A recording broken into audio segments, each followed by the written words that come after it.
Plus que quelques heures nous séparent de la 16e édition du semi-marathon international de Brazzaville, un rendez-vous hautement athlétique dont le départ sera donné ici au boulevard Alfred Raoul.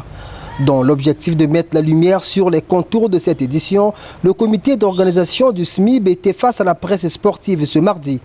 Une conférence presse qui a permis à ce directoire de rassurer les médias sur la bonne tenue de cette compétition malgré la période de récession économique que connaît le Congo. C'est vrai, il y a les récompenses parce qu'il faut faire quelque chose.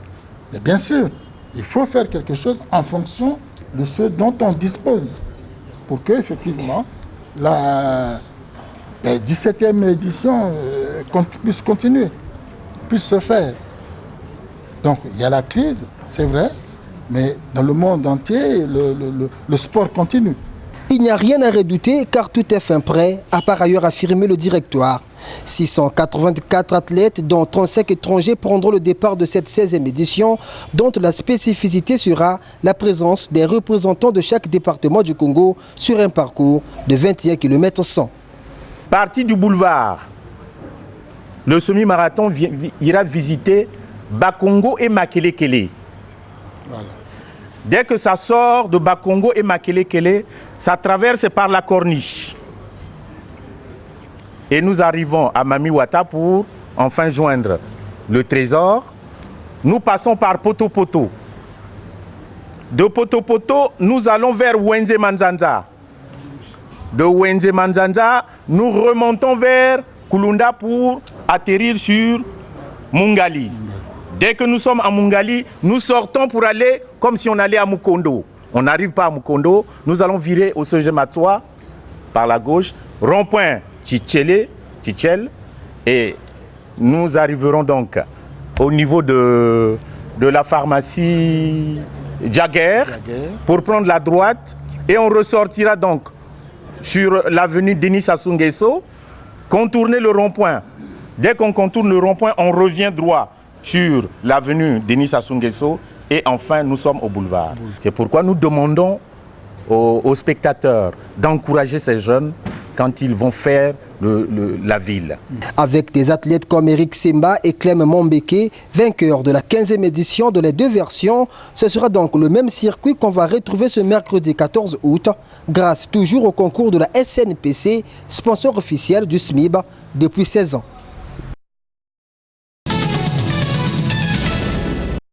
Évoluant depuis plus de 10 années dans le championnat de la Ligue professionnelle de basket, le fameux NBA américain, Serge Ibaka, qui a remporté la Coupe du NBA à San Francisco en juin dernier avec les Raptors de Toronto, accompagné de son entraîneur, a partagé cette allégresse avec le chef de l'État Denis Sassou Nguesso en lui présentant le trophée ce lundi après-midi. Cette année, j'ai remporté avec mon équipe la Coupe de l'NBA comme champion NBA, comme l'un des premiers Africains qui vient de remporter cette coupe-là.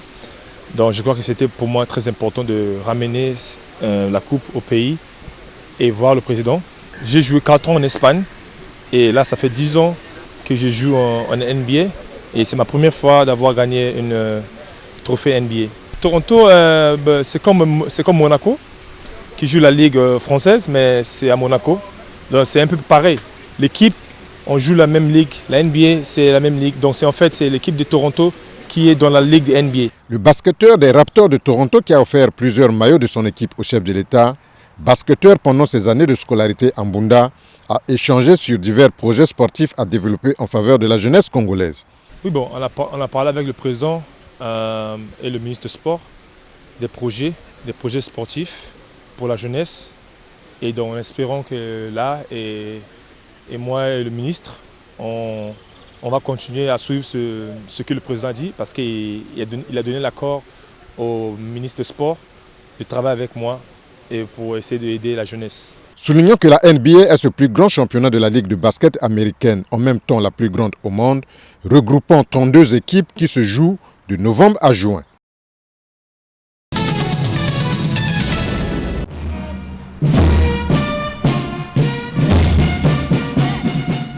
Ambiance particulière ce mardi 13 août 2019 au Palais du Peuple.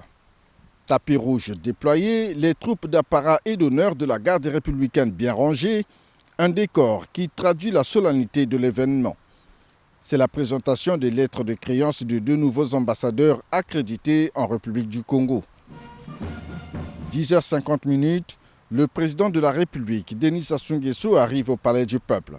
Chef de l'État, chef suprême des armées, à l'occasion de la cérémonie de présentation des lettres de créance, par leurs excellences, messieurs les ambassadeurs de la République du Ghana et de la République française, les troupes d'honneur sont rangées.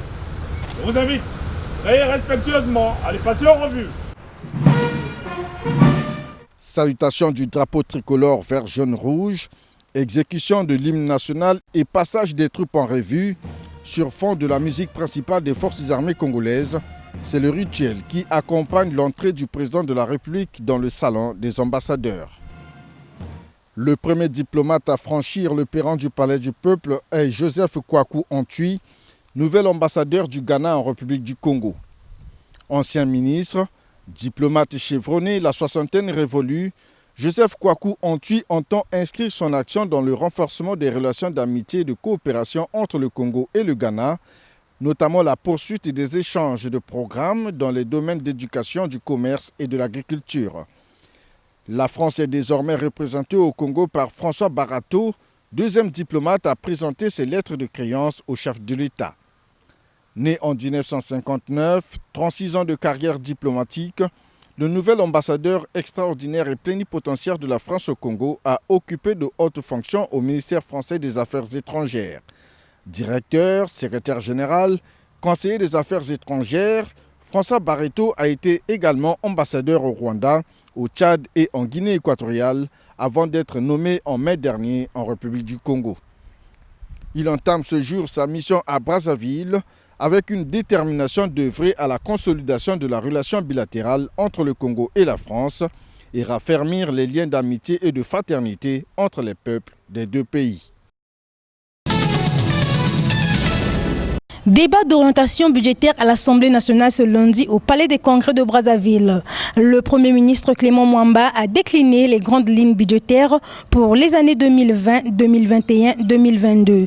Une période de 3 ans selon le chef du gouvernement qui augure des perspectives meilleures. La diversification de l'économie, la bonne gouvernance, l'assurance maladie universelle, le recrutement ciblé sont entre autres objectifs à réaliser.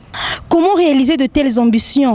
Quels sont les indicateurs qui permettent de penser que ces projets seront réalisés? Telles ont été les préoccupations des députés au cours des échanges. Clément Mwamba a répondu comme suit. La confiance revenue et consolidée, on peut se retrouver avec un niveau d'investissement assez conséquent, y compris l'État. Là aussi, pas de confusion. On n'a jamais dit que nous ne voulons pas de l'investissement. Oui, tout ce qui se fait, mais c'est bien sûr par rapport à ce projet de société. Mais le projet de société, ce n'est pas le budget. C'est pourtant dans les budgets qu'on traduit tout cela. Tout ce qui est dit là-dedans, ça peut se faire en 20 ans. Tout ce qui a été, tous les piliers qui sont faits là, on n'a jamais dit qu'on les cale sur 5 ans. Ce n'est pas dit. Mais c'est une vision. Cette vision, comme nous la partageons, on peut penser qu'au début, malheureusement, les réactions seront relativement faibles. Et au-delà, ça devrait être bien. Dès lors que nous aurons tout stabilisé, les ressources pourraient revenir. Et puis voilà, on ira dans des grandes dépenses importantes, mais pas à l'horizon 2020, là, tel qu'on voit les choses. Après ce débat d'orientation budgétaire, les députés qui se sont retrouvés en plénière ont examiné et adopté 3 rapports, entre autres le rapport de la Commission économie, finances et contrôle de l'exécution du budget sur le projet de loi relatif aux transactions électroniques, le rapport de la Commission défense et sécurité sur le projet de loi relatif à la cybercriminalité. Ce projet de loi vise essentiellement à protéger et à sécuriser l'environnement numérique dans notre pays. Les députés ont aussi procédé à la mise en place de la commission ad hoc chargée du suivi de l'exécution du programme relatif à l'exécution de l'accord de facilité élargie de crédit entre le FMI et le Congo. Selon une source proche du dossier, 5 présumés trafiquants phoniques vont comparaître pour les uns le 21 août prochain à la cour d'appel de Ouesso dans le département de la Songa et pour les autres le 30 du même mois au tribunal de grande instance de Sibiti dans l'Alekoumou. À Ouesso, il s'agit de la comparution de 2 présumés trafiquants d'ivoire, dont un militaire arrêté le 12 janvier dernier avec 9 pointes d'ivoire, synonyme de 5 éléphants tués. Ils sont poursuivis pour détention, circulation illégale, des trophées d'animal intégralement protégés. Ils seraient des habitués du commerce illicite des produits de faune dans le département de la Songa et bien d'autres villes du pays. À Sibiti, poursuit la même source, l'affaire concerne 2 individus de nationalité congolaise poursuivis pour présomption d'abattage d'éléphants.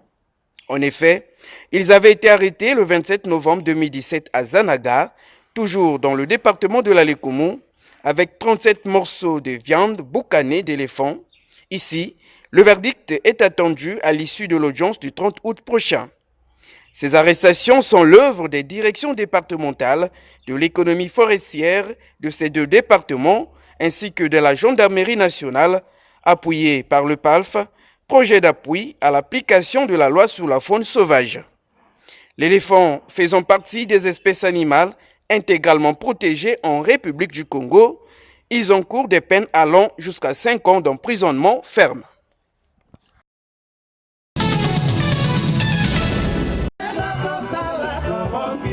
Après Pointe-Noire le 4 août dernier, le mythique orchestre Les Bantous de la capitale s'est produit ce samedi 10 août sur l'esplanade du boulevard d'Oyo dans la sous-préfecture du département de la Cuvette. Organisé par le gouvernement de la République, le concert donné par l'orchestre Les Bantous de la capitale s'inscrit dans le cadre de la célébration des 60 ans d'existence de ce groupe, créé une année avant l'accession du Congo à l'indépendance. Le maire de la ville d'Oyo, Gaston Yoka, qui a remercié tous les officiels ayant fait le déplacement de Oyo, a indiqué qu'on ne peut pas parler du Congo sans parler des Bantous de la capitale.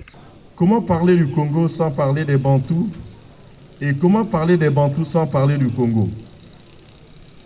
Cet enchevêtrement cultiva l'amour des Congolais pour cet ensemble qui, par sa gloire, se tailla une place au soleil sur l'échiquier mondial au point de conquérir les cœurs des Congolais qui s'accordaient à en faire un patrimoine national. Après les allocutions, la place a été donnée au patriarche Edonganga qui a électrisé la foule. L'ambiance était totale.